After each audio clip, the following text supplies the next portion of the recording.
un placer presentarlo. Fernando en la actualidad es investigador Ramón y Cajal en el Departamento de Biología, doctor en Ciencias del Mar, y después de un periplo por muchos laboratorios de este mundo, incluido pues, uno que nos da mucha envidia, que ha estado en Australia trabajando en los arrecifes de coral y por ahí, bueno, y es un gusto volverlo a tener con nosotros trabajando en el departamento.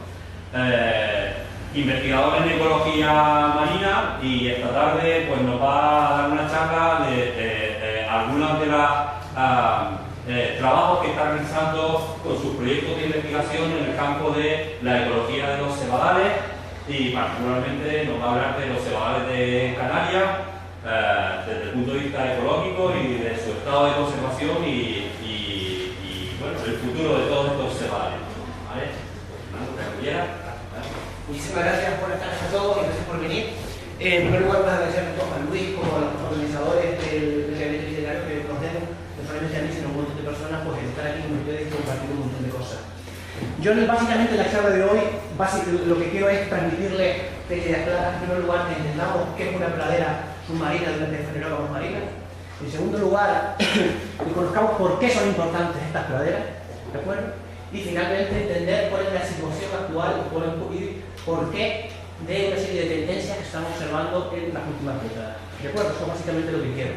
Como verán a lo largo de la charla, una de las cosas que quiero hacer es mostrarles muchos de los trabajos que dentro de los estudiantes de máster y de doctorado de nuestro grupo de investigación están desarrollando, un pequeño homenaje a todos ellos, y sobre todo pues, para mostrarles la importancia que tiene ese binomio entre investigación y docencia en las universidades públicas, y que sobre todo en el campo de las ciencias experimentales no hay mejor forma que experimentar por tu cuenta. ¿De acuerdo?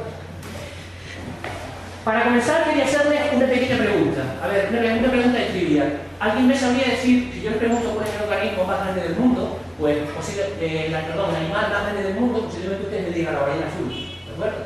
Puede llegar a 1033 metros. Ahora, si yo les pregunto cuál es el organismo más grande del mundo, y les digo además una pista, les digo, el organismo más grande del mundo es el organismo más longevo del mundo. ¿Alguien me sabría contestar esa pregunta? No va la gente de mi equipo que la sabe. Los hongos. ¿Los hongos? No. Bueno, pues el organismo más longevo del mundo, que es el organismo más grande del mundo, es la Posidonia oceanica, que es una fanerógama marina, es una prima hermana del organismo con el que vamos a trabajar hoy. Decirles que este organismo, esta fanerógama, que es una planta, es un césped que está debajo del agua, puede llegar a vivir 100.000 años y ocupar 14 kilómetros de perímetro costero, ¿vale? A continuación vamos a ver el porqué de esto, ¿vale? Pero simplemente les quiero pues poner un poco el engodo de que vean la relevancia y la curiosidad que tienen este tipo de organismos, ¿vale?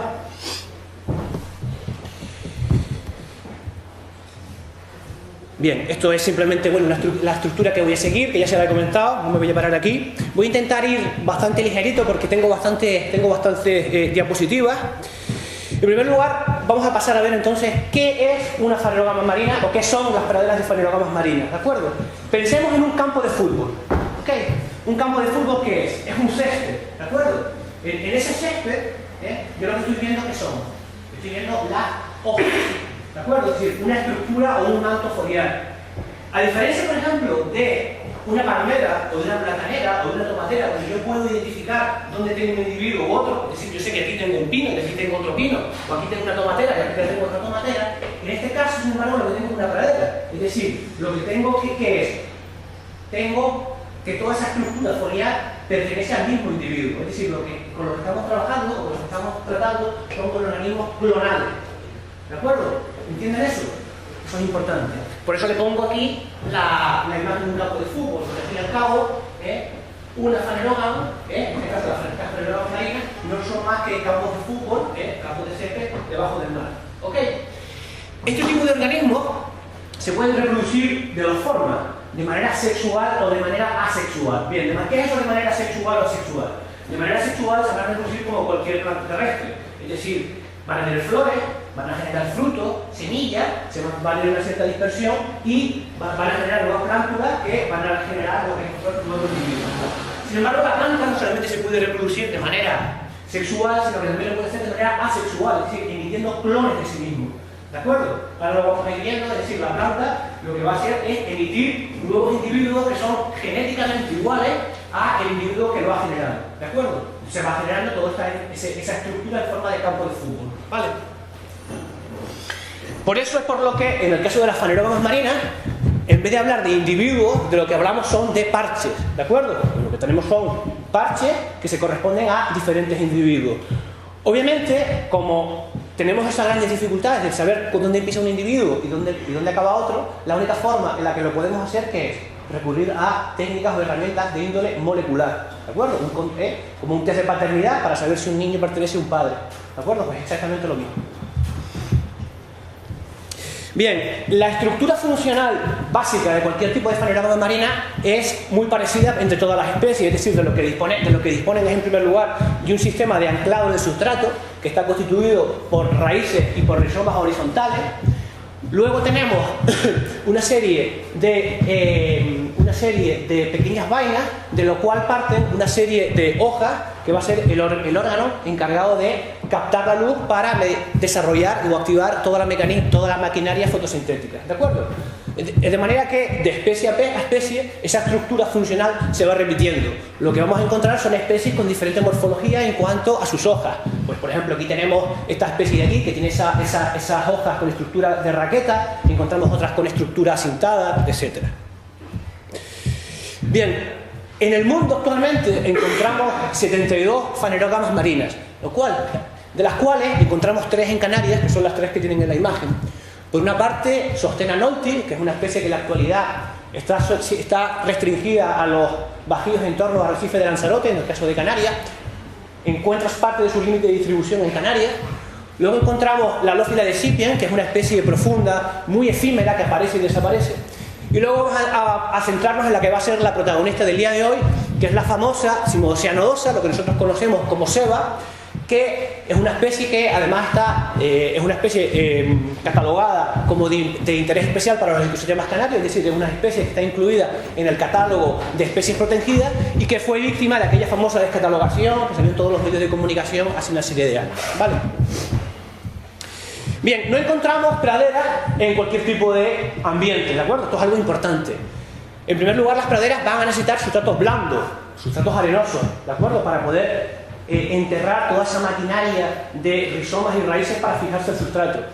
Luego, claro, son organismos fotosintéticos y por lo tanto necesitan luz, ¿vale? Necesitan también nutrientes que van a absorber tanto por las hojas como fundamentalmente por las raíces. Y luego, ¿qué es lo que ocurre? Son organismos que al vivir sobre un sustrato blando no les gusta o no se adaptan a entornos de un gran dinamismo, es decir, donde rompe una ola no podemos encontrar este tipo de parche porque sencillamente el oleaje lo retira, ¿de acuerdo? Bien, entonces, ¿qué es un cebadal? Vamos a entenderlo. Un cebadal no es más que una pradera submarina que está constituida por una repetición de una unidad funcional, que es la que tiene aquí en la imagen, constituida por un fragmento de rizoma, unas raíces, rizoma horizontal y raíces que le permiten anclarse en el sustrato y absorber nutrientes a través de las raíces, y luego ese haz que contiene una serie de hojas que se van constantemente cambiando, ¿de acuerdo? Es decir, la planta no es fija, es sumamente dinámica. Las hojas van creciendo, se van desprendiendo y es una especie de máquina continua que va fotosintetizando y va sintetizando biomasa, ¿de acuerdo? Y la repetición de esta unidad funcional lo que va generando es este tipo de pradera. Como le comentaba anteriormente, una característica de las fanerógamas es que presentan flores. En el caso de esta planta de Cimodocea nodosa tiene una flor masculina y una flor femenina. La masculina es macroscópica con esta forma de trompeta como tienen aquí en la parte inferior de la imagen, y hay una conexión a través del polen de las flores y se van a generar frutos, como tienen ahí en la imagen, 2 frutos en torno a lo que sería la planta madre, ¿de acuerdo? Estos frutos van a generar semillas, va a haber una cierta dispersión, que en la mayor parte de las ocasiones va a ser una dispersión muy reducida de centímetros a metros, es decir, los frutos se caen y si hay un poco de dinámica marina, corrientes o oleaje, pues va a haber una cierta dispersión y le permite colonizar nuevos ambientes. Y estos frutos lo que van a generar, ¿qué? Van a generar nuevos organismos que son plántulas, ¿de acuerdo? Aquí en la parte derecha tienen un nuevo organismo, una nueva planta que parte de una semilla, ¿de acuerdo? Bastante sencillo. Esta va a ser la protagonista de nuestro día de hoy. Fíjense cómo en la parte trasera, en la parte superior de la imagen, lo que tenemos es una pradera en sí, y fíjense cómo esto sería una especie, es lo que se suele denominar runner, es una especie de proyección de rizoma horizontal que va colonizando nuevos sustratos, ¿de acuerdo? Fíjense además en la imagen pequeñas curiosidades, como son hojas completamente verdes, con otras hojas que tienen unas tonalidades mucho más oscuras y que están colonizados por organismos que se denominan epífitos, ¿de acuerdo? Que son organismos que viven sobre las hojas. De manera que la planta lo que van a constituir son forestas o bosques submarinos cebadales. Aquí les pongo esta imagen y les pongo este pequeño vídeo para que lo vean, ¿vale? Y esta imagen en particular me gusta bastante porque podemos observar todo lo que yo les estaba comentando, es decir, todo este sistema de rizomas horizontales, ¿de acuerdo? Que van a conectar los diferentes haces, y luego toda esa bóveda foliar, toda esa estructura, ese manto foliar, que lo que va a hacer es captar la luz que la planta necesita para fotosintetizar. ¿Ok?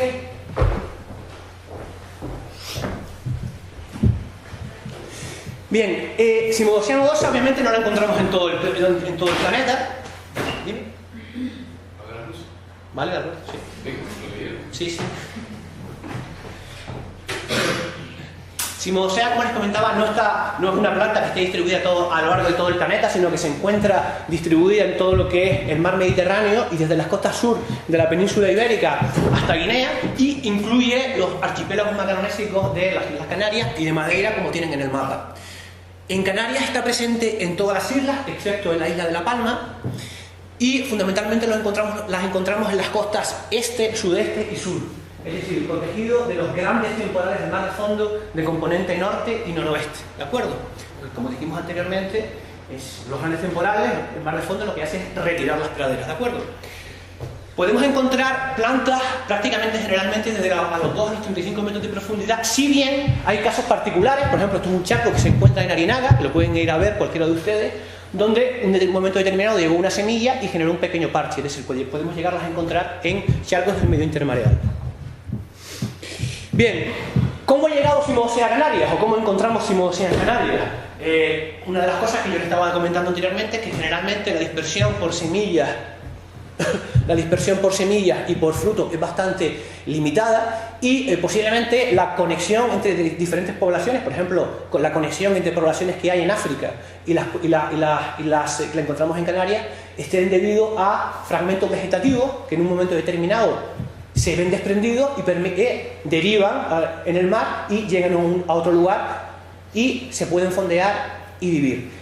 Esto entendémoslo desde una perspectiva evolutiva, es decir, desde una perspectiva evolutiva de millones de años, ¿de acuerdo? Obviamente es un mecanismo sumamente improbable que una planta que se desprende en un lugar determinado se vea desplazada por la dinámica marina cientos de kilómetros, llega a otro lugar y se asiente, ¿no? Pero cuando pensamos en este proceso, en este mecanismo, a lo largo de millones de años, nos damos cuenta de que es posible, ¿vale?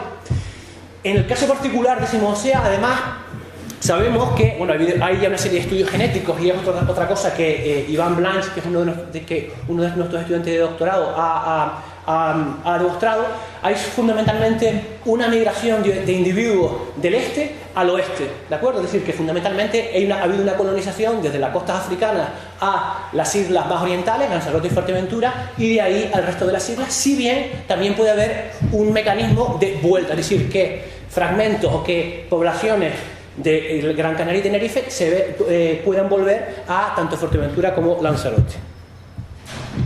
Y obviamente, ya he comentado algo de esto, pues es una especie que podemos catalogar como sumamente mediática, es decir, ha estado en un montón de berenjenales que todos hemos escuchado, de Puerto de Granadilla, etcétera, ¿no? Y obviamente, una cosa que es de sentido común es que cuanto mejor podamos conocerla, pues más sabios sabremos a la hora de tomar decisiones en política ambiental. Bien, una vez visto esta somera introducción a Cimodocea y a las fanerógamas marinas, vamos a pasar a ver posiblemente el elemento más importante de la charla de hoy, que por lo menos me gustaría que se lo llevaran a casa, y es por qué son importantes estas praderas, ¿de acuerdo? Es decir, por qué tenemos que protegerlas y estudiarlas. Bueno, sabemos que son organismos fotosintéticos, es decir, lo que van a hacer es capturar el anhídrido carbónico, el dióxido de carbono, y lo que van a hacer es fijarlo, lo van a fijar en carbono orgánico, ¿de acuerdo? A través de la fotosíntesis. Por lo tanto, van a aportar productividad primaria al sistema. Fíjense en el valor que les estoy dando para que se hagan una idea, que esta productividad primaria puede variar entre 0,2 y 20 gramos de carbono por día y por metro cuadrado de pradera. ¿Ok? Es decir, lo que están haciendo es secuestrar el carbono que nosotros estamos emitiendo a la atmósfera. ¿De acuerdo? Están transformando ese carbono inorgánico en carbono orgánico.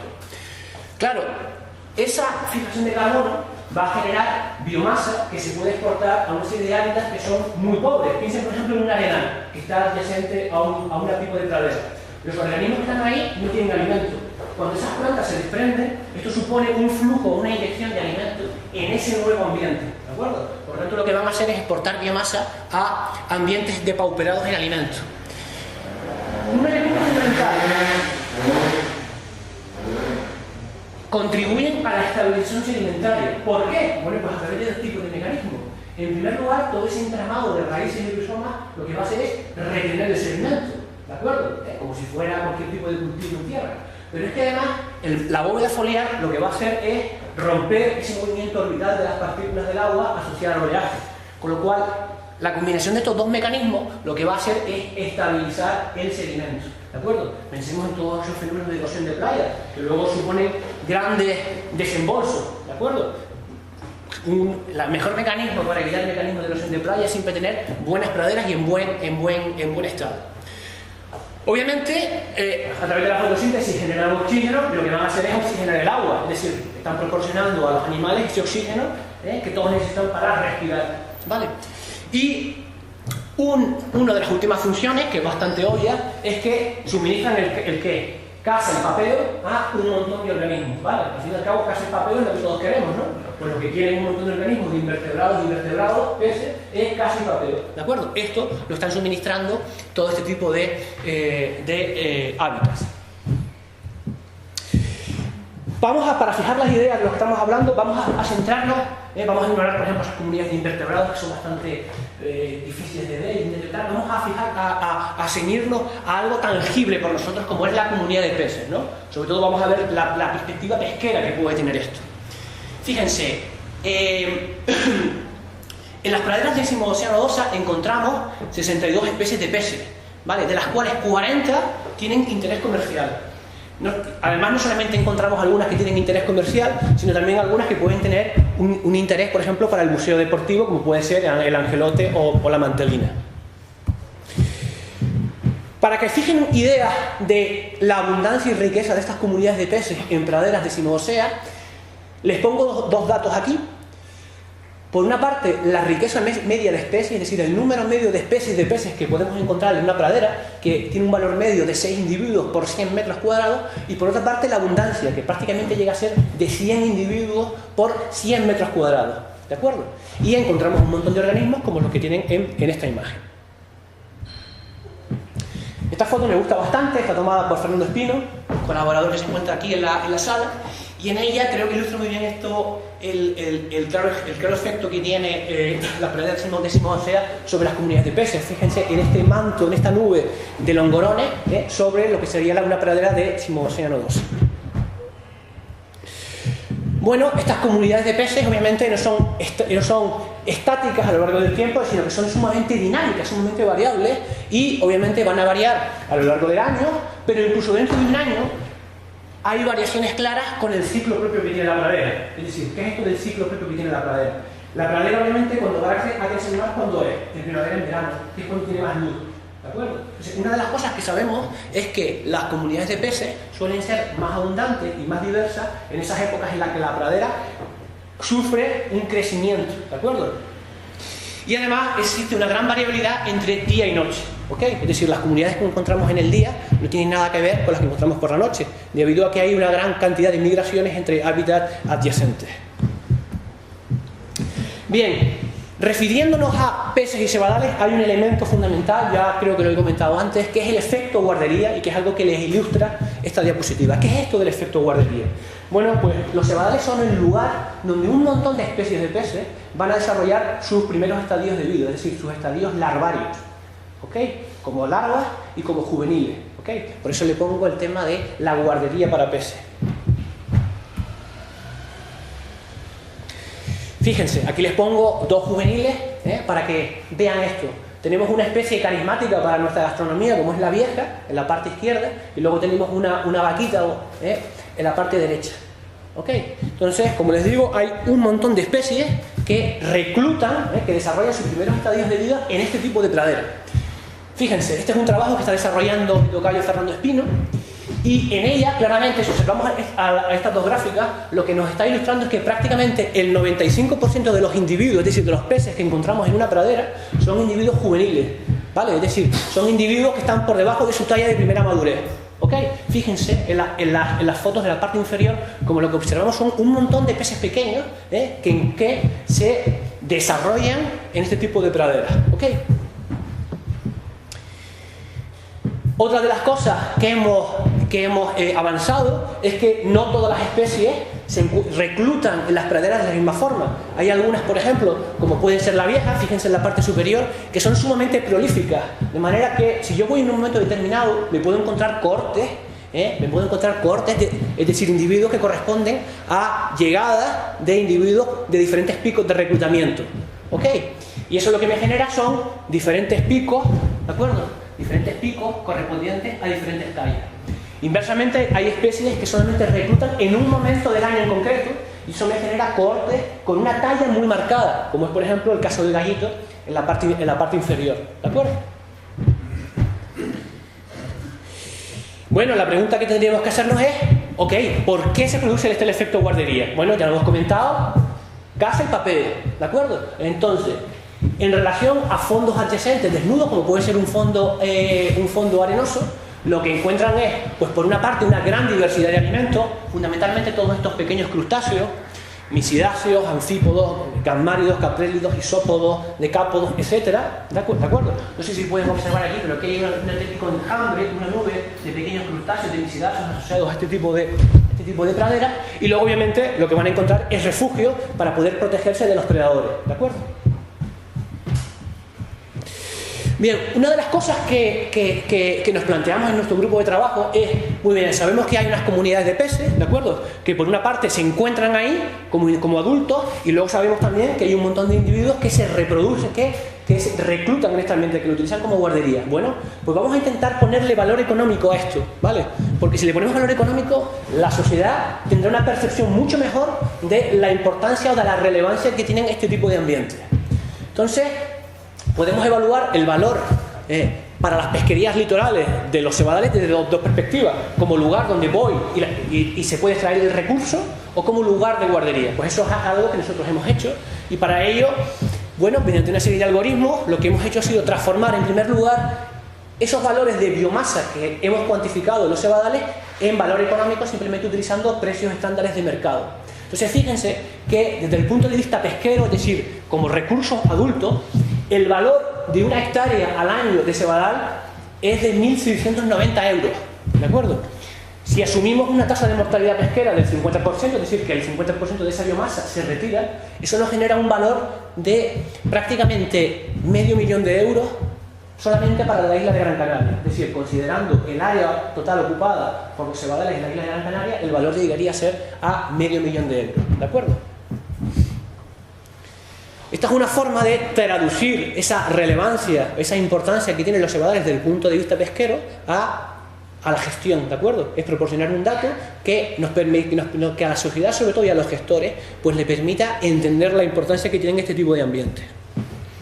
Claro, no solamente podemos evaluarlo desde el punto de vista de la extracción del recurso, sino de la producción de nuevos individuos, que además sabemos que en el futuro se van a inyectar en lo que sería la pesquería. Entonces, para eso, bueno, pues utilizando una serie también de algoritmos, la estructura de tallas de los organismos, las relaciones alométricas de cada uno de los organismos y sus tasas de crecimiento, hemos podido calcular la producción secundaria y, por ejemplo, en el caso de la vieja, hemos llegado a conocer que para toda la isla de Gran Canaria, el valor de los cebadales en cuanto a la producción anual de juveniles de vieja llega a ser prácticamente de 55.000 euros al año.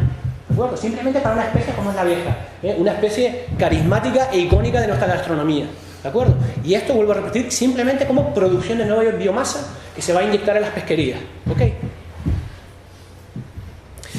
Bien, una vez visto el por qué son importantes, Vamos a pasar entonces al tercer punto de la charla de hoy.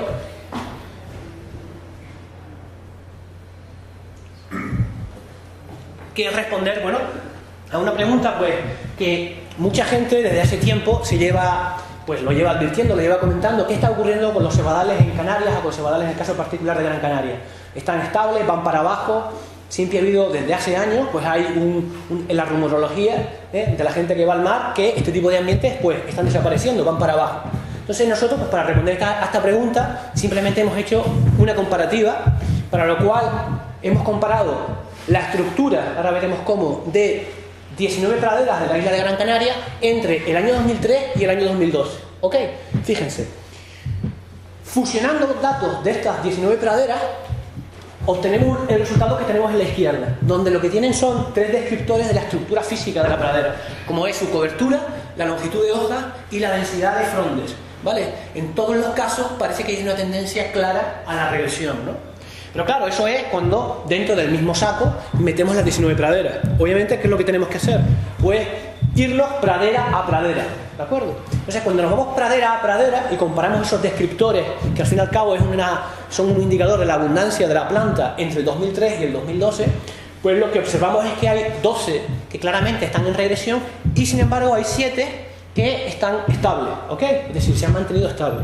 Con la peculiaridad, y lo pongo entre comillas, de que de estas 7 estables, 5 están dentro de algún espacio natural protegido. Es decir, esto parece que nos está indicando, oye, que allí donde nos tomamos en serio el tener una buena calidad de agua, por ejemplo, pues las praderas parece que están perfectamente, ¿ok? Así que es un mensaje importante. Bien, de esta forma hemos respondido parte de la pregunta, claro. Otra de las cosas que ustedes me podrían decir es, bueno, ¿por qué no recurrimos a herramientas cartográficas? Es decir, vamos a comparar cartografías hechas en el pasado con lo que hay ahora. Bueno, pues dentro de este marco tuvimos en el grupo de trabajo a otro estudiante de máster, Jordi Martínez, que lo que hizo fue una cartografía de las praderas en el año 2011 y lo comparó con cartografías anteriores. Aquí les voy a hacer una pequeña nota metodológica para que entiendan cómo se hacen este tipo de cosas en el mar, que tampoco es tan complicado. Fíjense, aquí lo que tenemos es simplemente, ¿ven ese trineo? Ese pequeño cilindro que se ve en medio es una cámara. Esa cámara tiene un cable, que es el cable amarillo, que va conectado a un dispositivo de almacenamiento que tienen aquí. Y este dispositivo se conecta a un GPS que en todo momento nos permite saber la latitud y la longitud de cualquier tipo de frame, de cualquier tipo de imagen. Posteriormente visualizamos esas imágenes, las incorporamos en un sistema de información geográfico y puedo tener la idea de cuál es la cartografía de un determinado ambiente, de lo que yo quiera, en un área determinada, ¿vale? Entonces, lo que hizo Jordi fue comparar una cartografía actual con cartografías anteriores, ¿vale? Vamos a verlo muy rápidamente para no ser pesado. Entonces, obviamente, pues lo que vio fue algo parecido a lo que yo les comentaba anteriormente. Hay sitios donde prácticamente han desaparecido, pues, por ejemplo, lo poco que había en la franja marina de Telde. En la bahía de Gando se produjo una regresión muy fuerte. Llegamos a la zona de Arinaga, la zona del entorno de la playa del Cabrón. Los cebadales se encuentran en un buen estado, buenas noticias, perfecto. Arinaga, una de las mayores regresiones experimentadas en los últimos 30 años, como pueden observar aquí, de prácticamente tener extensos cebadales a no tener nada. Obviamente esta foto ilustra bastante bien parte de la cual podría ser la explicación. Hay un 60, si observan en la imagen, se observan un montón de parches, un montón de manchones, y cómo prácticamente en el año 2004 el número de parches prácticamente ha desaparecido, ¿no? Y obviamente pues parece indicar que pudiera haber un efecto, una causalidad debido a la construcción del puerto, ¿no? Pueden observar las plumas de sedimento aguas arriba y aguas abajo. Hay otras praderas que parece que se encuentran bien, como por ejemplo las del tramo de Juncalillo del Sur. Playa del Inglés, uno de los mejores, posiblemente el mejor cebadal que encontramos en Gran Canaria, está perfectamente en muy buen estado. Franja marina de Mogán, una muy fuerte regresión también que se ha observado. Y una vez visto lo que ha pasado en Gran Canaria, ¿vale? Lo hemos visto a través de dos tipos de aproximaciones, por una parte comparando una serie de descriptores y por otra parte comparando cartografías. La siguiente pregunta que nos hicimos es, oye, ¿qué es lo que está ocurriendo? Vamos a dejar de mirarnos el ombligo, vamos a intentar salir de Gran Canaria y vamos a ver qué es lo que está ocurriendo a nivel de todo el archipiélago. Para eso, ¿qué hicimos? Bueno, pues hemos tenido otro alumno de máster, Federico, que lo que ha hecho ha sido compilar toda la información disponible tanto publicada como documentos técnicos, gracias en parte a la colaboración de un montón de empresas que nos han suministrado todo este tipo de información, y lo que ha hecho ha sido pues dibujar las tendencias, que es lo que les muestro en esta gráfica, para diferentes descriptores. Aquí les muestro la densidad de haces y la cobertura a lo largo del tiempo y para cada una de las siglas, ¿vale? Es decir, este es un análisis bastante burdo, en el sentido de que estamos metiendo en el mismo saco absolutamente todo, pero sí que observamos ciertas tendencias, ¿no? Por ejemplo, observamos que en La Gomera y el Hierro prácticamente los cebadales están estables, es decir, no han variado a lo largo del tiempo, ¿no? Sin embargo, hay casos, ¿no? Como por ejemplo Tenerife, que sí se observan unas regresiones bastante acentuadas, o el caso de Fuerteventura o Lanzarote, ¿de acuerdo? En el caso de Gran Canaria hay una clara caída en el caso de la densidad de haces, mientras que en el caso de la cobertura salió no significativo, ¿de acuerdo? Entonces, pues prácticamente todo apunta más o menos a la misma dirección, ¿ok? Que parece haber que hay muchas praderas o entornos que están estables, pero que hay otros que la cosa está yendo para abajo, ¿ok? Y lo que sí no se ha observado es, pero claro, ustedes podrían decir, bueno, pues puede ocurrir que hay casos de se han mantenido estables, otros casos que han ido para atrás y casos que hayan ido para arriba. Pero es que lo que no se ha observado en ninguno de los casos es que haya habido nuevas zonas colonizadas o que haya habido propagaciones o extensiones en nuevas áreas, ¿de acuerdo? Entonces, lo que se observa o la diferente evidencia es que o va para abajo o es estable, ¿ok? Lo que nunca se observa es que vaya para arriba, ¿vale? Lo cual obviamente es un indicador de algo. Bien, aquí les pongo, por ejemplo, algunos de los casos. Veíamos antes de que una de las principales regresiones se produjeron en Fuerteventura y en Lanzarote. Esta es una foto donde quiero ilustrarles un evento de proliferación masiva de una cianobacteria, que es la Lichvia, que es esta mata con penacho, que lo que hace es, pues, crece sobre la planta, y obviamente es como si fuera una especie de tejado que no permite que llegue la luz, y obviamente la planta pues acaba desapareciendo, ¿no? Fíjense en las fotos de arriba, como que esto era inicialmente y eso es como quedó al final y prácticamente ha desaparecido, ¿no? Obviamente esto es una explosión natural, pero puede que esté en cierta forma catalizada por eventos de origen antrópico, ¿no? Es algo que a día de hoy no sabemos y que se está trabajando en ello. Bien, importante, hemos visto que hay muchos tramos del archipiélago donde la cimosea, la selva, ¿vale?, la que a nosotros nos interesa, está yendo para abajo. Sin embargo, otra de las cosas que estamos observando es que muchas de esas zonas donde cimosea ha desaparecido se han visto colonizadas por un alga verde, que es este alga verde que tienen aquí en la imagen, la famosa Caulerpa prolífera. Es decir, la selva, la cimosea va para abajo y hay un alga verde que toma ventaja de esa situación, es decir, tiene una ventaja competitiva y lo que hace es crecer y explotar demográficamente, que es este alga que tiene aquí en la parte derecha, que se denomina Caulerpa prolífera, ¿vale? Como veremos obviamente al fin de la clase, una de las líneas de trabajo que estamos trabajando en la actualidad es, y que yo creo que es bastante obvio, es, de acuerdo, si Caulerpa sustituye a cimosea, ¿cuál es la redundancia funcional en cuanto a los mecanismos y a los procesos y a esos servicios ecosistémicos que nos están suministrando?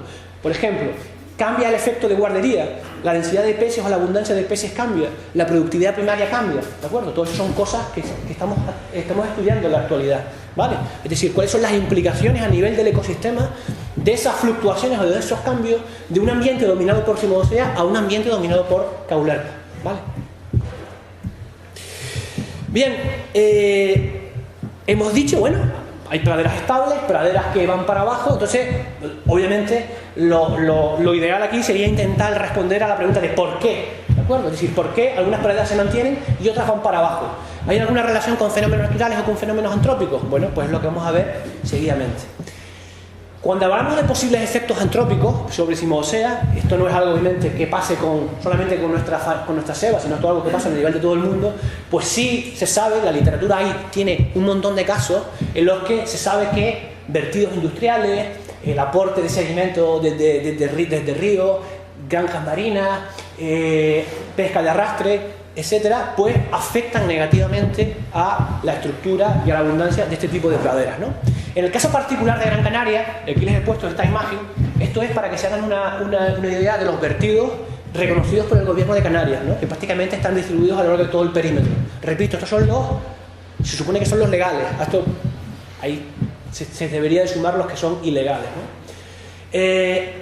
Creo que les ilustra de forma muy gráfica la necesidad que tenemos de tener una buena depuración de agua, ¿no? Porque tenemos obviamente vertidos prácticamente por todo el perímetro de la isla y por lo tanto lo que es fundamental es tener una buena depuración. ¿Ok? Bien, también hay afecciones naturales, ya lo hemos comentado, es decir, no podemos obviar, por ejemplo, que los temporales, los mar de fondo, sobre todo pues cuando en invierno llegan los temporales de componente sur, suroeste, sureste, afectan y retiran a parte de las praderas, a parte de los parches, ¿no? Sin embargo, una de las cosas que sí hemos analizado es, bueno, han cambiado en severidad las tormentas, los temporales en los últimos 50 años. Bueno, pues utilizando datos de reanálisis con nuestros compañeros de la empresa Litoral hemos hecho este tipo de analítica y prácticamente lo que nos ha demostrado es que en los últimos 50 años los temporales no muestran ningún tipo de tendencia, ¿de acuerdo? O sea, sabemos que los temporales puntualmente retiran grandes cantidades de biomasa de esta planta, pero cuando integramos esto en 50 años, desde luego que no parece que sea una de las principales razones porque, como les digo, prácticamente la severidad se ha mantenido siempre estable a lo largo del tiempo, ¿de acuerdo? Bien, bueno, pues continuando con lo que estábamos viendo, sabíamos que en Gran Canaria hay unas praderas que se han mantenido estables, otras praderas han ido para abajo. Una de las cosas que hicimos fue representar ese cambio que ha habido en nuestros tres descriptores, densidad de ACE, longitud de hoja y cobertura, graficar esos cambios en función del número de impactos alrededor de las praderas. Entonces fíjense como claramente hay una regresión significativa negativa para los tres descriptores, es decir, hay una cierta evidencia que nos está indicando que donde el número de impactos es alto, hay fuerza, fíjense que aquí tenemos valores negativos, hay regresiones de la pradera. ¿Ok? Por lo tanto, esto en cierta forma nos está indicando que la regresión se puede vincular a impactos de índole antrópico. ¿Ok? Claro, y aquí llegamos a un punto muy importante.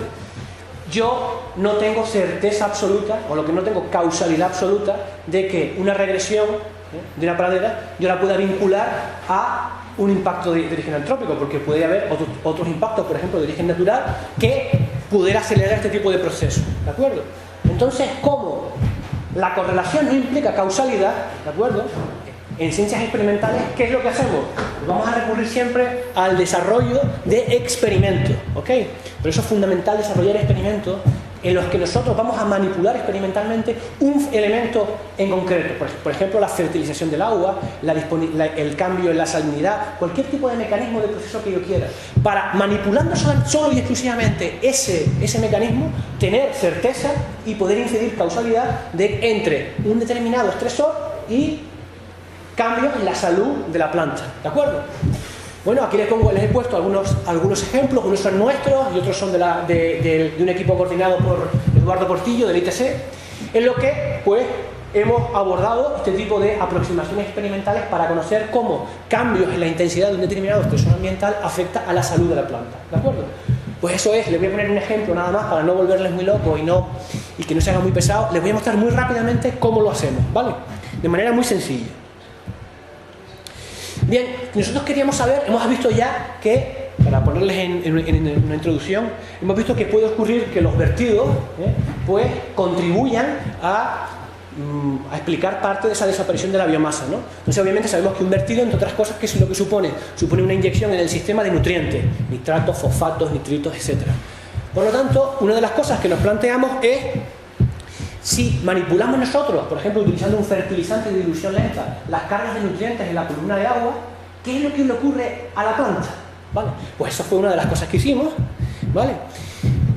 Hacer esto es mucho más sencillo de lo que ustedes imaginan. Esto es lo que se denomina un típico experimento de jardinería, ¿de acuerdo? Donde yo lo único que tengo que hacer es manipular algo tan sencillo como la disponibilidad de nutrientes mediante un fertilizante de dilución lenta, ¿vale? Aquí les tengo un pequeño vídeo para que se observen. Pues estos son parcelas experimentales, que las tienen aquí, donde nosotros o bien hemos elevado las concentraciones en el medio mediante este fertilizante de dilución lenta, o bien hemos colocado unos placebos, es decir, unos difusores donde simplemente hemos colocado arena, ¿de acuerdo? Para simular el mismo tipo de afección, pero con la única diferencia de que aquí sí hay un enriquecimiento por nutrientes y aquí no lo hay, ¿vale? Algo tan sencillo. Obviamente lo primero que tenemos que corroborar que es, oye, que realmente yo estoy aumentando la disponibilidad de nutrientes en el sistema. Fíjense, por ejemplo, como aquí lo que les muestro simplemente son las concentraciones de nitratos y fosfatos entre nuestros 3 tratamientos, el ambiente, donde no ha aumentado los nutrientes, y 2 tratamientos donde ha aumentado la disponibilidad de nutrientes. Y obviamente lo que observo es que la disponibilidad tanto de fosfatos como de nitratos aumenta. ¿De acuerdo? Bien, esto lo voy a pasar para hacérselo cuanto más sencillo mejor. Bien, ¿qué es lo que ocurre? Una imagen vale más que 1000 palabras. Fíjense. Aquí, en las 3 imágenes de la parte superior, lo que les muestra es lo que le pasa a una parcela experimental cuando aumento los nutrientes. Y la parcela de abajo, lo que me está mostrando es qué es lo que le ocurre a la parcela cuando utilizo un placebo, ¿vale? Es decir, cuando la única diferencia es que la de arriba hay nutrientes y la de abajo no. Entonces, fíjense como todo lo que es la bóveda foliar, a los 4 meses ha desaparecido, ¿vale?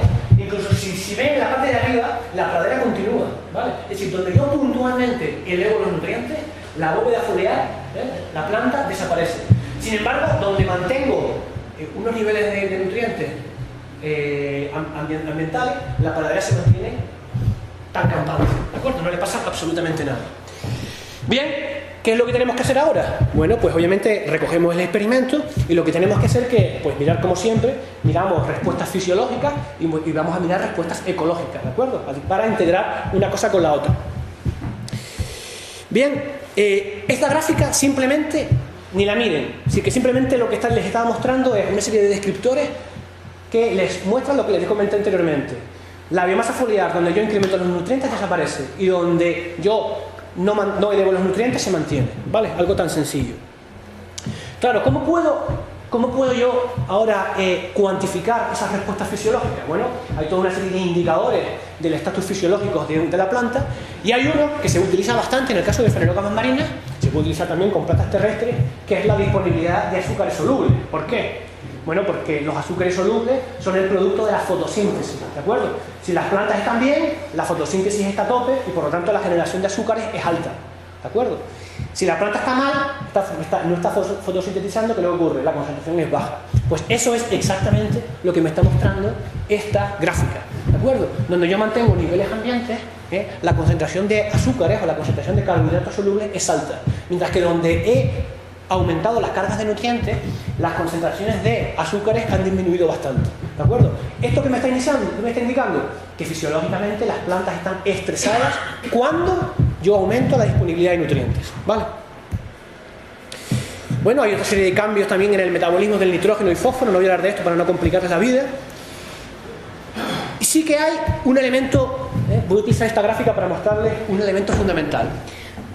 Cuando yo aumento la carga de nutrientes en el medio, lo que estoy haciendo que es facilitar el crecimiento de un montón de organismos epífitos. Estos son pequeñas algas, muy oportunistas, de un crecimiento muy rápido, que en cuanto hay una pequeña entrada de nutrientes, lo que van a hacer es aprovecharla para florecer, para crecer.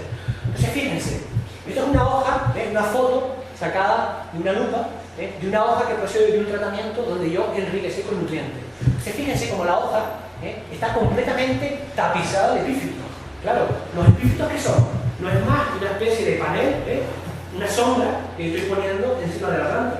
Si yo pongo esa sombra, ¿qué es lo que está ocurriendo? La maquinaria fotosintética se ve afectada, es decir, la planta pierde capacidad de sintetizar carbohidratos. Y eso lo conecto directamente con lo que yo les comentaba anteriormente, de que la planta estaba estresada porque la síntesis de carbohidratos solubles era muy baja, ¿de acuerdo? Entonces fíjense que eso ya nos da, visualmente, nos está explicando ese mecanismo que yo les comentaba. Pero es que además hay otro mecanismo muy importante. Fíjense en esta hoja, con respecto a la de arriba. ¿No se dan cuenta que tiene aquí como unos pequeños mordiscos? Bueno, pues lo que está ocurriendo es que al aumentar la palatabilidad, es decir, la hoja de ceba, al verse tapizada por epífitos y aumentar su disponibilidad de nutrientes, pasa de ser una lechuga a ser un brownie de chocolate para los herbívoros, para que nos entendamos. Es decir, aumenta la palatabilidad. Al convertirse en un brownie de chocolate, lo que va a ocurrir es que todos los peces se la van a comer. Con lo cual, las tasas de herbivoría aumentan notablemente. ¿Esto a lo que nos lleva? Pues nos lleva a que se junta el hambre con las ganas de comer. Es decir, la planta por una parte está muy estresada fisiológicamente porque no puede fotosintetizar, pero es que además al recubrirse de epífitos y al aumentar su palatabilidad, su valor nutritivo, los herbívoros se la van a comer. Con lo cual, se junta un mecanismo fisiológico con un mecanismo de interacción ecológica que nos explica la desaparición de ese manto, de esa estructura foliar. ¿Vale? Bueno, esto que les he contado, simplemente viendo dos fotos que ilustran lo que les acabo de contar, pues es lo que todo un montón de gráficas que siempre nosotros, pues, vamos comentando, ¿no? Pues cómo cambia la disponibilidad, el metabolismo de nitrógeno y fósforo, cómo cambia, por ejemplo, la disponibilidad de epífitos, la riqueza de epífitos, el número de mordiscos, etc. ¿De acuerdo? Pero lo importante que se queden aquí es que, el mensaje que quiero que se lleven para casa es que a través de aproximaciones experimentales yo puedo llegar a tener un conocimiento a nivel mecanístico de cuáles son los mecanismos, ya sean de índole fisiológica o ecológica, que me explican un determinado tipo de patrón. En este caso, el porqué de la planta desaparece cuando hay una entrada brusca de nutrientes en el sistema. ¿De acuerdo? Importante. Bien, visto esto, vamos a pasar a la última parte de la charla. Va a ser muy rápidamente para no hacerlo muy pesado. Y es, bueno, parece que estamos transmitiendo algún mensaje negativo en cierta forma, pues vamos a intentar ponerle solución a esto, ¿no? Buscar soluciones a la conservación. Esto no es algo que estemos desarrollando aquí en Canarias, es algo que está ocurriendo en un montón de lugares del mundo, y hay un montón de lugares del mundo donde también pues están desarrollando alternativas que nos garanticen su protección y su conservación. Lo primero y lo más obvio, bueno, pues es tener un marco legislativo que permita conservar este tipo de ambientes, ¿no? Es decir, tener unas figuras de protección adecuadas a lo que está ocurriendo. Otro elemento fundamental es que la gente sepa lo que está ocurriendo, ¿no? Lo que es educación y sensibilización ambiental. Obviamente, un elemento fundamental también, que lo hemos estado viendo a lo largo de la charla, es que necesitamos investigar, ¿vale? Necesitamos desarrollar cuanto más experimentos mejor, cuanto más estudios mejor, porque obviamente cuanto mayor conocimiento podamos generar, tendremos conclusiones mucho más sólidas, ¿vale? Si yo el experimento, por ejemplo, que les mostré antes, en vez de hacerlo en una pradera, lo hubiera hecho en 7 praderas, pues si hubiera obtenido el mismo resultado de las 7 praderas, tendría conclusiones muchísimo más sólidas, ¿vale? Por eso es necesario implementar cuanto más estudios mejores, para intentar tener soluciones lo más robustas que posible.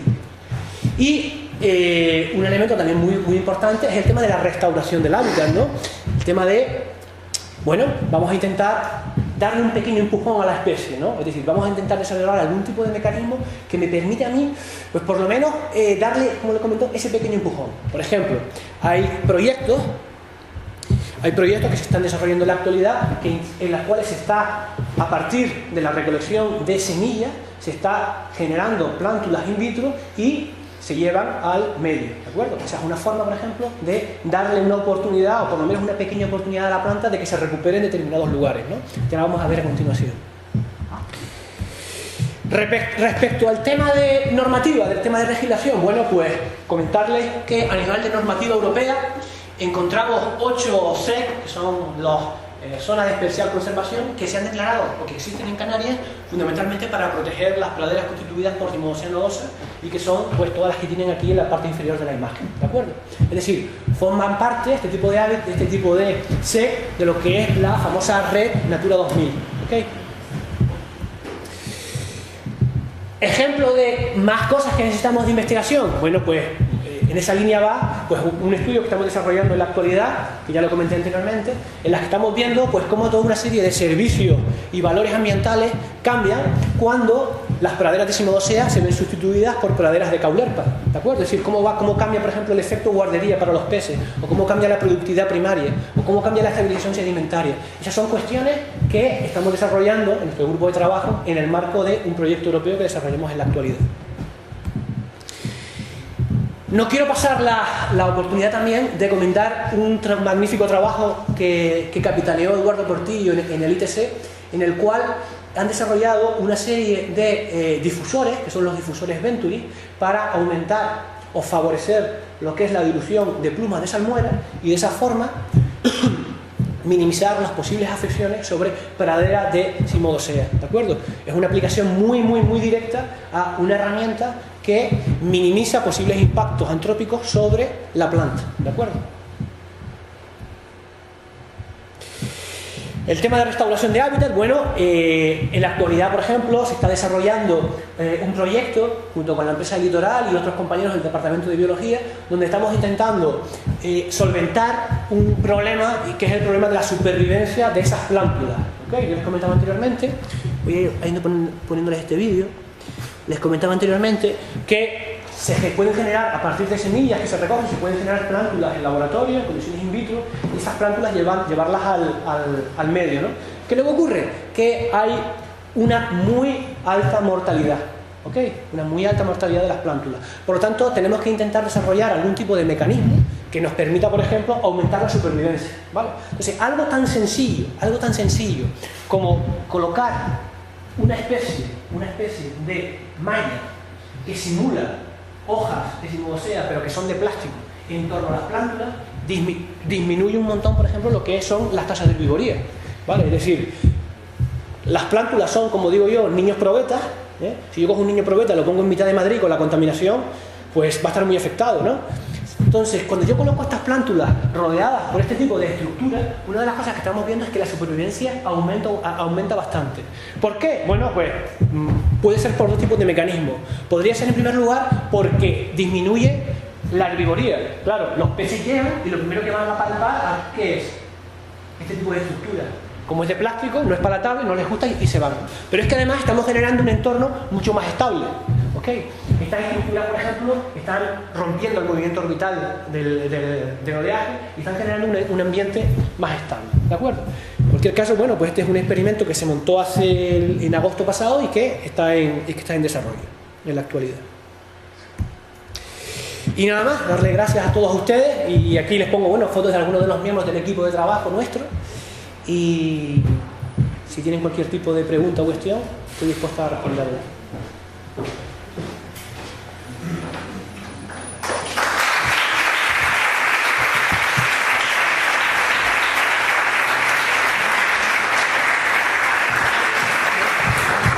Me ajusté al tiempo, ¿no? Por lo menos. Bueno, entramos ahora en un pequeño debate, turno de preguntas. Si alguien tiene... José. Fernando, dos preguntas muy rápidas. Una, ¿por qué en el Cebadal de Gando hay regresión? Se supone que es una zona casi protegida por la base militar. Y la segunda, los efectos antrópicos, ¿no crees tú que ya está haciendo falta un estudio que cuantifique esos efectos antrópicos? Porque en un mismo dibujo pones la granja, los vertidos, no sé qué, no sé cuánto, y parece que todo es igual de malo, entre comillas. Entonces, a lo mejor efectos dosis-respuesta son diferentes, porque la dosis tiene que ser diferente. Sí. Bueno, con respecto a la primera pregunta, el tema de Gando, da la casualidad además que el Cebadal de Gando es el más estudiado. Tenemos un montón de datos de un montón de años, estamos desarrollando un montón de experimentos ahí. Y además es una zona que no tiene ningún tipo de impacto a priori, o sea, no tiene vertido, está bien conservado. El tema de Gando, yo creo que esa es mi hipótesis, no lo tengo demostrado, simplemente lo que yo pienso. Puede ocurrir que llegue un mar de fondo, un temporal muy grande, que es algo que la gente, por lo menos que vive ahí, los militares nos han comunicado, nos han reportado. La Cimodocea desaparece, ¿vale? Como consecuencia de ese temporal. Y si hay una alteración, por la razón que sea, en la calidad del agua, ¿qué le ocurre? Si la caulerpa explota demográficamente, la Cimodocea no puede volver. Es decir, por la razón que sea, caulerpa ha entrado, ha colonizado todo lo que antes estaba cubierto por Cimodocea y no puede volver. De hecho, una de las cosas, un experimento, no lo he mostrado aquí, pero que sí tenemos datos, es en parcelas experimentales donde yo retiro la caulerpa, la Cimodocea sube. Eso es clarísimo. En 4 o 5 meses la biomasa de Cimodocea se dispara. O sea, ¿qué es lo que ocurre? Que si yo altero la resiliencia del sistema, por cualquier tipo de mecanismo, puede ocurrir que un proceso natural, gatillo, como puede ser el oleaje, ya me catalice que hay una transición de un sistema frondoso dominado por Cimodocea a otro que está dominado por caulerpa. Y una vez ocurre esto, Cimodocea es muy complicado que vuelva a entrar, o por lo menos tiene que pasar un montón de años para que pueda volver a colonizar, ¿de acuerdo? Entonces yo creo que por ahí van los tiros, pero o sea, no tenemos datos, es simplemente mi pensamiento particular, ¿no? Respecto a la segunda pregunta, es verdad, o sea, está claro eso. Pero obviamente pues los esfuerzos van en esa línea y que sí que sería interesante pues ponerle, pues saber valorar cada uno de los impactos, ¿no? Lo que pasa es que intentarlo cuantificar es complicado, muchas veces no están en los mismos contextos ni son los mismos entornos, Entonces es complicado, pero sí que, como comentas, pues por ahí tenemos que seguir trabajando.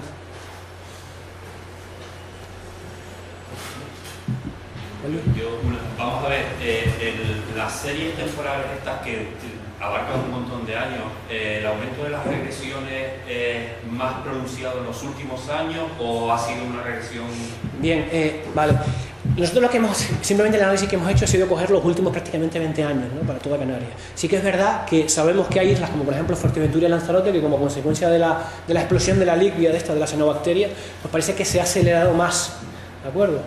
Pero uno de los grandes problemas que nos encontramos es que la información es muy dispersa, no hay tanta como hay, y tener series temporales es complicado, ¿vale? Es complicado pues porque ir al mar es sumamente caro, los estudios son limitados, muy limitados en fondos, limitados en tiempo, y obviamente no tenemos series temporales como puede tener la gente del Mediterráneo que lleva trabajando en esto 30 años, ¿no? Entonces obviamente eso pues muchas veces limita nuestra capacidad de inferencia, ¿no? Y es algo que nosotros somos conscientes de ello. Lo que sí es verdad es que al menos en el caso de Lanzarote y Fuerteventura, el caso de la ligbia, que se está estudiando ahora pues cuál puede ser la posible razón, sí que parece que ha acelerado, al menos en Fuerteventura y en Lanzarote, la regresión de praderas. Y en el escenario de cambio climático, cambio global... Bueno, mi opinión ahí es, obviamente, demostrarlo es complicado, pero mi opinión es muy clara. Yo no creo que el cambio climático tenga que ver nada con Simón Sea. Para mí tiene que ver más con impactos locales.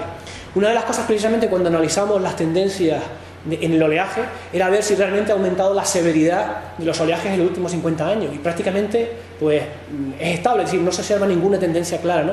Que según la teoría del cambio climático, pues la severidad de los temporales ha aumentado, por lo menos en el caso de Canarias es mínimo, ¿no? Aumento de temperatura, yo creo que el aumento de temperatura es tan sutil que apenas la planta se va a ver afectada por eso, ¿no? Entonces yo creo que va más sobre la línea de impactos locales, ¿no? Pero puede tener efectos sobre otro tipo de organismos, digamos limbia, por ejemplo, que... Efectivamente, pero eso obviamente es algo que no sabemos, ¿no? Sí. ¿Más preguntas? No sé, te quería comentar un poco qué es lo que ha pasado en los últimos 15 o 20 años.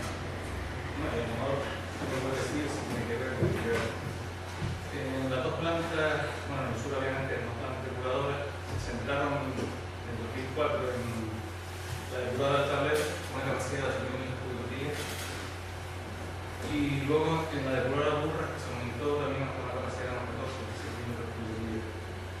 O sea, estas plantas depuradoras lo que incorporaban era un sistema de circulación, una migración prolongada, y lo que hacía era daba una calidad de salida de nitrógeno y fósforo, calidad para agua sensible. Aunque en realidad no tenía requisito revertido, pero bueno, hombre, yo pienso que por lo menos estas dos explosiones han mejorado muchísimo el revertido. Y por otro lado, también quería comentarte, como comentaste, el tema del Artificial Venturi está aplicado ahora mismo, bueno, desde hace unos años, tanto en la desaladora de las Burras como en la desaladora de los Sur. Hombre, queremos ir con la experiencia, se les dicho que esto también ha sido motivo de que pensamos que algo mejorado. Totalmente de acuerdo. Respecto a la primera observación es muy buena y eso obviamente pues nos viene a indicar que hay una concienciación ambiental de que tenemos que mejorar la depuración de agua, ¿no? Eso es algo fundamental y bueno, lo hemos discutido en varias ocasiones. Sin embargo, sí hay algo que es importante, que antes lo comenté de pasada, ¿no? Que es el tema de la resiliencia. ¿Qué es esto de la resiliencia? Que muchas veces suena como una cosa rara. Es decir, aunque yo en un momento determinado mejore la calidad y empiece, por ejemplo, a generar un agua con un nivel de depuración muy grande, si en el pasado, durante décadas y décadas, he estado virtiendo agua, pues igual, con un contenido de nitrógeno y fósforo muy alto, eso, aunque la pared se esté manteniendo, lo que está haciendo es disminuir la resiliencia del sistema. ¿Qué es la resiliencia? La capacidad de volver, después de una perturbación física, la capacidad de volver al estado inicial. Es exactamente el mismo caso que yo le comentaba anteriormente con el tema de Gando, ¿vale? Es decir, el mecanismo es un mecanismo natural, es el oleaje. Pero si durante décadas se ha ido alterando las condiciones ambientales, el sistema se ha ido haciendo mucho menos resistente, mucho menos resiliente, ¿no? Hay una teoría muy importante en ese sentido, ¿no? Entonces, como bien dice Felipe, pues posiblemente las cosas ahora se están haciendo perfectas, pero si durante años atrás las cosas no se hicieron bien, ahora estamos pagando igual los excesos que se cometieron en el pasado, ¿no? Entonces, obviamente es algo que es indemostrable, porque a día de hoy no tenemos esos datos para demostrar, pero sí que es verdad que esa alteración y ese cambio en la resistencia del sistema, es decir, de hacer frente a perturbaciones naturales, como pueden ser los temporales, sí que se puede haber visto mermada, ¿de acuerdo? Eso por una parte. Y con el tema de los difusores Venturi, pues simplemente pues reafirmar que afortunadamente pues tenemos ya mecanismos pues para intentar minimizar todo ese tipo de posibles afecciones sobre el medio, ¿no? Entonces yo creo que eso va en la línea que yo les estaba comentando, pues que ya hay una conciencia pues por parte de las autoridades de que tenemos que desarrollar mecanismos y herramientas para intentar parar esto, ¿de acuerdo? Y intentar hacerlo lo mejor posible, ¿vale? O sea, coincido contigo. Genéticamente las poblaciones son muy homogéneas en Canarias, será el flujo. Pusiste aquel gráfico, pero no me queda muy claro, porque en temas de reforestar esas praderas no sería muy interesante.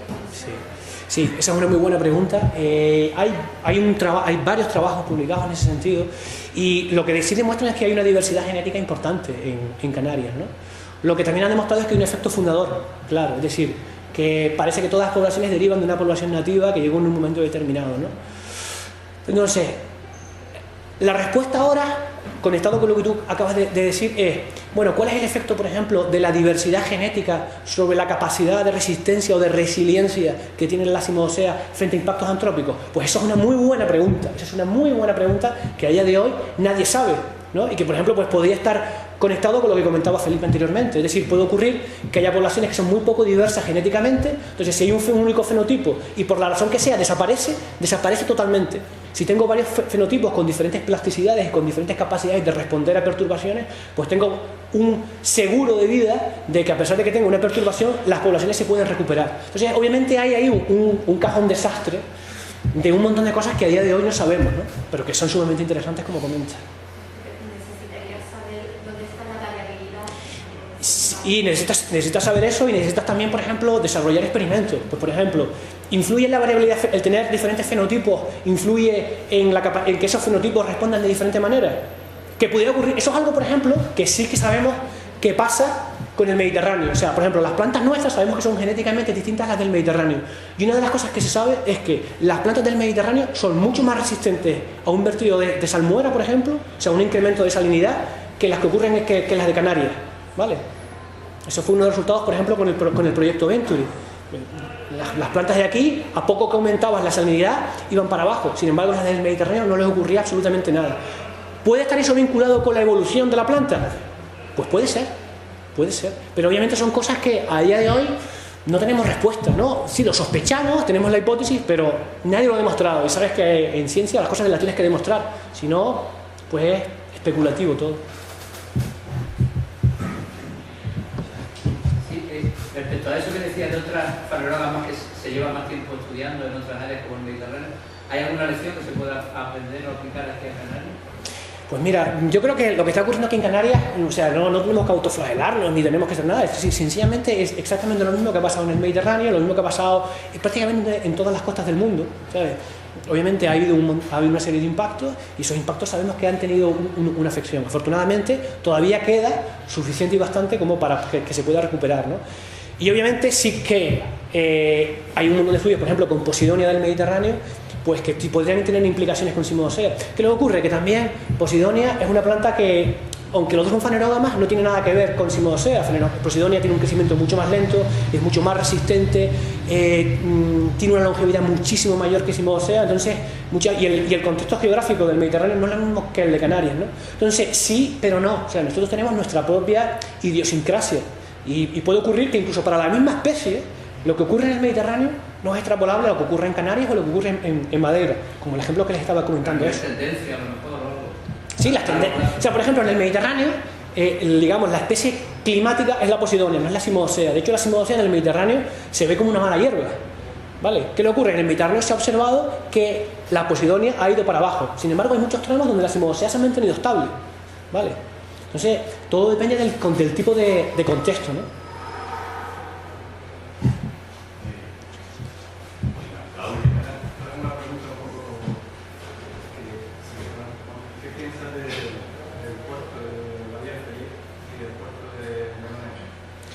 De momento no, o sea, no tengo el conocimiento suficiente como para responderte. Yo creo que, obviamente, hay una normativa clara, que es normativa europea, que eso se tiene que evaluar en función de si hay afección a los sesgos correspondientes. Entonces, para eso, obviamente, hay profesionales en Canarias que deben de hacer ese tipo de estudios y profesionales en la administración, como aquí tenemos a Fernández Fino, que tendrá que, obviamente, pues, tomar la decisión oportuna, ¿no?